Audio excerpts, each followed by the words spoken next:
How to fix Redmi Note 13 screen not responding to touches. So let's start the video. First of all, restart your device.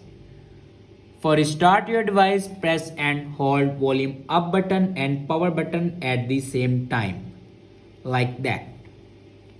Now swipe up to power off your device and then turn back on. After that, remove your screen protector and install a new one protector. After installing a new one protector, then open settings and click on about phone and then click on Xiaomi Hyper OS.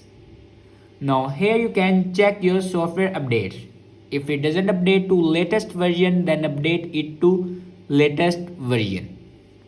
After that, your problem will be fixed. I hope this video is helpful for you. Thanks for watching.